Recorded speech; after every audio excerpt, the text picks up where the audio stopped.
Hello everyone, Derotzka here, and today we're starting the first of our Team Fortress 2 loadout reviews with this chap on screen. I'm going to show you my personal favourite loadout, and then we're going to do a little demonstration. This is the loadout that I most frequently pick when I play Pyro, which is the Degreaser, which has a 65% faster weapon switch, 10% damage penalty, 25% afterburn damage penalty. The Reserve Shooter, which has a 15% faster weapon switch, mini crits airborne targets for 3 seconds after being deployed, and has a minus 50% clip size.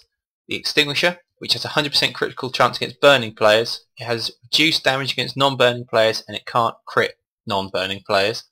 The general idea with this loadout is to set them on fire with the Degreaser, and then use the extra weapon switch to bring out the Extinguisher and get the crit. Or, alternatively, you can push them into the air with the air blast from the Degreaser, and then mini crit them, with the Reserve Shooter while they're in the air. That is the general idea, the theory behind these loadouts, so we'll go into a server and see if it works in practice. Here we are on CTF Double Cross, playing Pyro of course.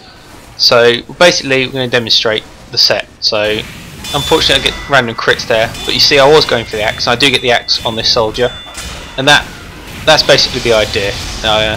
Now this Pyro, I decided to back off because I don't know if that demo is going to come down, but he doesn't. So on my way back up I see the demo is left, and I'm going to go. Unfortunately I only did 10 damage here with the Reserve Shooter, which means I didn't hit many pellets, but I finish him off anyway. And the axe here on this sniper. And that's basically what we're looking for here. You're looking to push enemies into the air. I use the Reserve Shooter to gain attention here, and there you are. I finish him off with the mini crits for being in mid-air. This demo's acting a bit weird, so I decided to go because he's I don't know what he's doing, but it turns out he's a spy. So he's dead ringed, which means he takes less damage. So the easier thing to do here is to just push him off, really.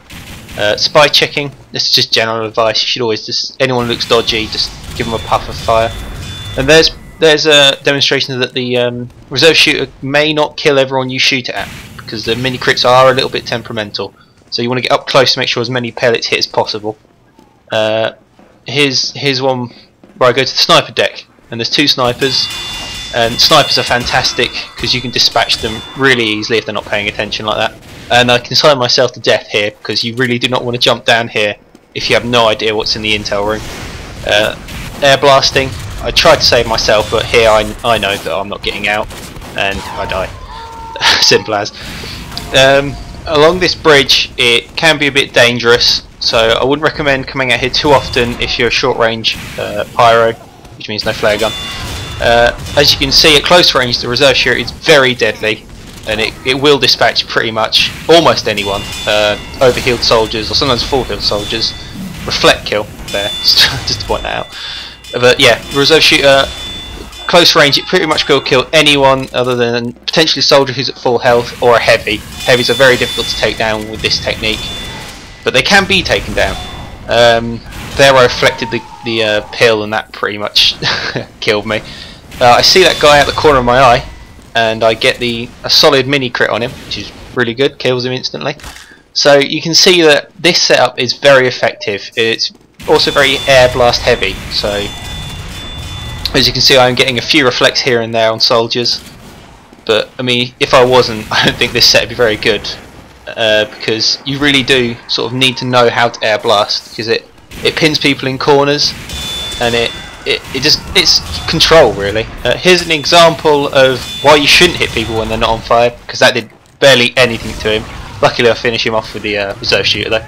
I spot this soldier at the corner of my eye again, so come down, push him off the edge basically, because if you miss the swing it's normally better to, if you're around an obstacle like that, it's better to just go straight and push him off the edge, because there's no point in risking yourself any other way, because you probably would die at close range with a soldier like that. If you get someone like that and you miss the other one, just run. There's really no point in attracting more attention than you should. When going up these stairs it is handy to look up, because they are quite frequently used. Although you will notice that most people probably just jump off the balcony, but that's always good advice in TF2, look up, because things do drop on you, and later on in this gameplay someone does drop on me. Here I was surrounded, there's at least 3 people around me, not a lot I could have done there. spawn doors are always finicky. I mean, I get the assist here for burn damage, but if I'd have left him and the NG hadn't have got him, he wouldn't have died, basically. So it's not a good weapon to sort of fire and forget. If there's a group of people, just set everyone on fire. I die here, but everyone's on fire. They're going to lose some health. They're either going to have to go back to the resupply cabinet and buy some time, or just take the damage, basically. So it's always good to sort of set people on fire. Just be aware that with the Degreaser you won't be doing a lot of damage with it. Here I'm getting attacked by a heavy, so I just decided to run because I can't do anything else. And this Pyro just lags out. I have no idea. I have no idea. So I just ran. Especially if someone is lagging like that, it's probably just better to get away because you probably won't kill them. To be honest, it's too hard to hit them. Extinguishing burning players who are low on health, very handy. That soldier probably was quite happy that I did that.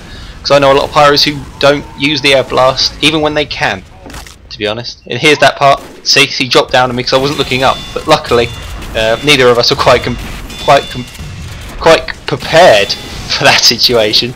And I had Whale healing me. Here I hear the noise, and I think the scout's dead. But there he is shooting off up the stairs. So that's another thing to be aware of: the dodgy melee detection in TF2. Because sometimes you hear the noise and nothing happens, sometimes you don't hear the noise and they die. So here's me and Whale going to team up on this sniper. Not that we needed a medic to pyro to do that, but here's an example of why the axe is such a good weapon, because I've killed 3 people in less than 30 seconds there. And here, even if I was on game with my air blasting, I probably couldn't have got out of that. Again, it's good for helping the intel because it's just so quick. You can push him into a corner, he can't escape. He's a scout, he's supposed to run fast, but if you control him in a corner like that, he can't do anything to you. I left that ragdoll in because I just think TF2 has the most hilarious ragdolls on the planet. This gameplay is coming to a close, but as you can see, the general idea of this loadout is pretty self-explanatory, really. This guy gets away with a headshot, but oh, sorry, body shot. That's even worse. But there you go. Yeah, see, we failed. But the loadout works. It's good for someone who likes to air blast because it gives you the control, but it also gives you the utility of extinguishing and just deflecting rockets and stuff. So yeah, there you go.